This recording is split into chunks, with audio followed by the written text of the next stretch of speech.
இயேசு கிறிஸ்துவின் இனிதான நாமத்தில் இன்றைய ஆவிக்குரிய சிந்தனைக்கு உங்களை அன்புடன் வரவேற்கின்றோம். இப்போதும் ஒரு பாடலுக்கு பின்பு உங்கள் சிந்தையை தெளிவிக்கும் ஆவிக்குரிய செய்தியை கேட்கலாம்.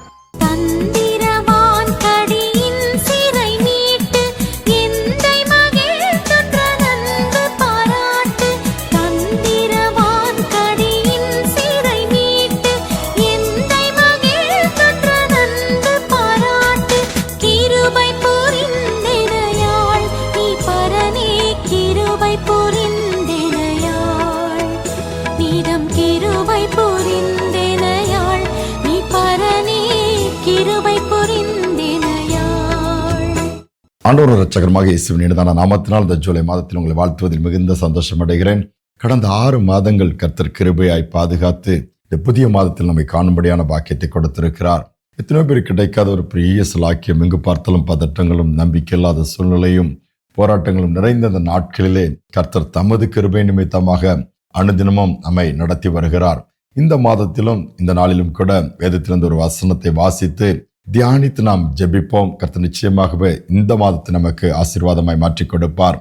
எரேமியா தீர்க்கதரிசியின் புஸ்தகம் 30ஆம் அதிகாரம் 18ஆம் வசனத்தை நான் வாசிக்கிறேன். கர்த்தர் சொல்லுகிறது என்னவென்றால், இதோ நான் யாக்கோபுடைய கூடாரங்களின் சிறையிருப்பை திருப்பி அவன் வாசஸ்தலங்களுக்கு இரக்கம் செய்வேன். நகரம் மண் மேட்டின் மேல் கட்டப்பட்டு அரண்மனை முன்போல் நிலைப்படும். ஆண்டவர் யாக்கோபின் சந்ததிக்கு கொடுத்த ஒரு வாக்குத்தத்தத்தை பார்க்க முடிகிறது. எல்லாம் பாழாய் போய்விட்டது. சிறையிருப்பிலே எல்லாம் சிறைப்பிடிக்கப்பட்டு போய்விட்டார்கள். சிறையிருப்பு மாறுமா? மீண்டுமாய் எல்லாம் மண்மேடுகளாய் மாற்றப்பட்ட இடிக்கப்பட்ட அரண்மனைகள், பாழாக்கப்பட்ட ஸ்தலங்கள், நிர்மூலமாக்கப்பட்ட பகுதிகள், இவைகள் அப்படித்தான் இருக்குமா? இவைகள் எல்லாம் மாற்றம் வருமா? ஒவ்வொருடைய வாழ்க்கையிலும் அப்படித்தானே நாம் யோசிக்கிறோம். மாற்றம் வராதா?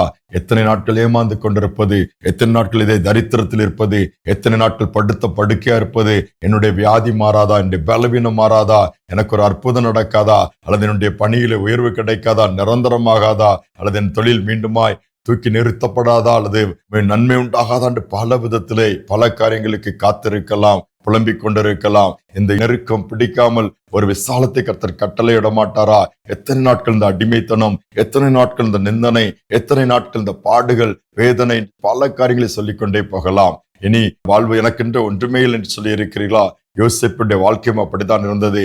ஆதியாகமத்தின் புஸ்தகத்திலே 40ஆம் அதிகாரம் 14ஆம் வசனத்தை நான் வாசிக்கிறேன்.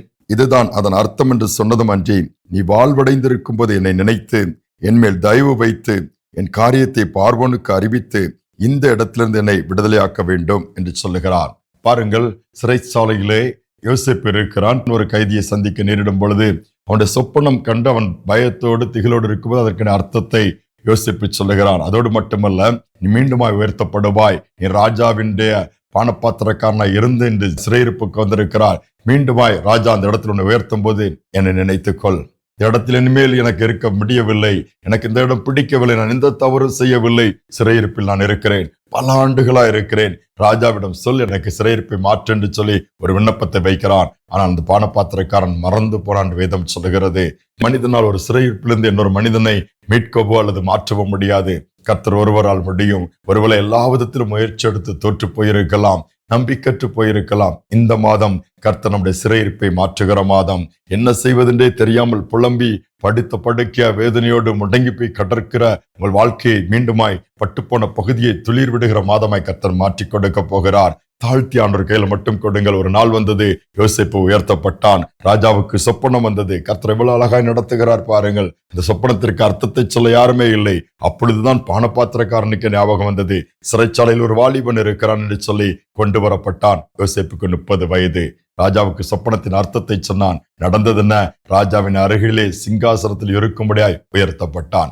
என் தேவன் சிறையிருப்பை மாற்றும் பொழுது சூழ்நிலை தலைகளாய் மாறும். அரண்மனையின் வாழ்க்கை துளிர்க்க ஆரம்பித்து விடும். புதிய ஆரம்பத்தை கொடுத்து விடுவார். இதைத்தான் ஆண்டவர் சொல்ல விரும்புகிறார். சின்ன தேசத்திலே மிஷனரி ஒருவர் தன்னுடைய நண்பன் 30 ஆண்டுகள் சிறையிருப்பிலிருந்து விடுவிக்கப்பட்டு வீட்டிற்கு வந்தார் என்ற செய்தியை கேள்விப்படுகிறார். சரி, தன்னோடு ஊழியம் செய்த கர்த்தரை பயிராக்க பிடித்த அந்த நண்பன் 30 ஆண்டுகளுக்கு பிறகு வந்திருக்கிறான் என்று சொல்லி பார்க்க இன்னொரு நண்பனை கூப்பிட்டு அவன் வீட்டிற்கு போகிறான். அவன் வீட்டிற்குள் போகும் பொழுது உள்ளே போய் உட்கார்ந்த உடனே அவனை அவ்வளவு அன்பாய் இந்த மிஷினரியும் அவனுடைய நண்பனையும் சிறையிருப்பிலிருந்து வந்த அந்த சகோதரனும் அவன் மனைவியும் இணைந்து சந்தோஷத்தோடு வரவேற்று தேநீர் கொடுத்து சந்தோஷமாய் பேசிக் கொண்டிருக்கிறார்கள்.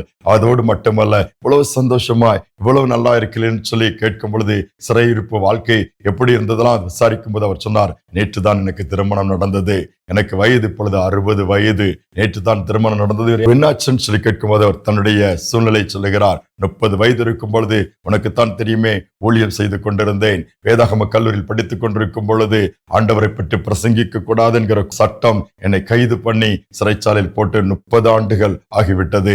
கைது செய்வதற்கு முன்பாக தான் இவருக்கு நிச்சயதார்த்தம் அந்த பெண்ணோடு நடந்திருக்கிறது. நடந்தது என்ன?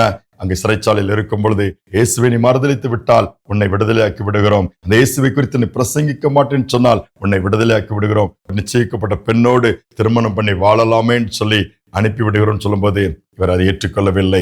வருடத்திற்கு ஒரு முறை அந்த பெண் இவரை பார்ப்பதற்கு அனுமதித்தார்களாம். ஆனால் இயேசுவில் வைத்திருக்கிற அன்பு இந்த சிறையிருப்பிலும் உறுதியா இயேசுவை பற்றி கொண்டு இருந்ததை பரலோகத்தின் தேவன் பார்த்தார். அரசாங்கத்தினால் இனி இவரை சிறையில் வைக்க முடியாது வெளியே அனுப்பினது. வந்து நேற்றுதான் எங்களுக்கு திருமணமே நடந்தது, சந்தோஷமா இருக்கிறோம் என்று சொன்னார்களாம். சிறை வாழ்வு மாறினது, சுகவாழ்வு துளிர்த்தது. அவருடைய நம்பிக்கை ஒரு நாளும் வீணாய் போகாதபடி கர்த்தர் நடத்தினாரே. இந்த மாதம் அதைத்தான் ஆண்டவர் விரும்புகிறார். சோர்ந்து போக வேண்டாம், அன்றைய கரத்துல தாழ்த்தி ஒப்பு கொடுங்க. எத்தனை ஆண்டுகள் காத்திருப்பது, எத்தனை நாட்கள் காத்திருப்பதுன்னு சொல்லிங்களா? பலவீனம் மாறாதா? ஒரு அற்புதம் நடக்காதா?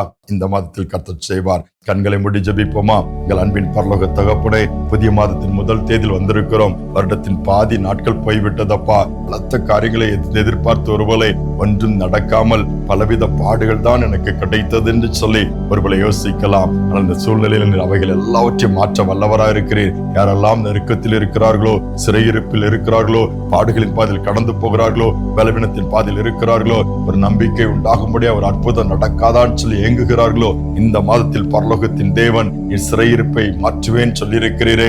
மண்மேடுகள் பாலான பகுதிகள் எல்லாம் மீண்டுமாய் புதுப்பிக்கப்படும் சொல்லியிருக்கிறீங்களே. அந்த வார்த்தையின்படியே இன்று நீர் செய்யும்படி நாங்கள் ஜெபிக்கிறோம் அப்பா.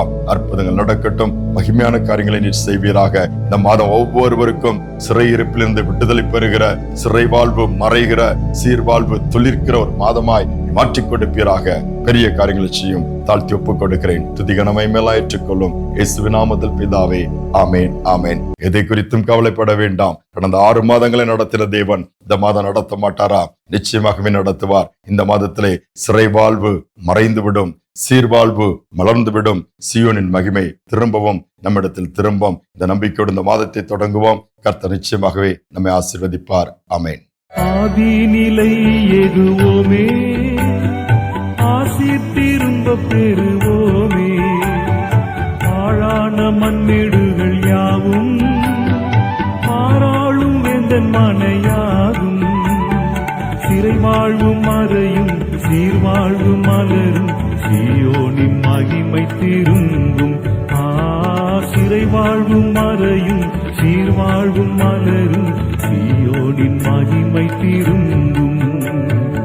ஆனந்த துதி ஒலி கேட்கும், பாடல் பாடல் சத்தமும் ஒலிக்கும். ஆகாய விண்மீனாய் அவர் ஜனம் பெரு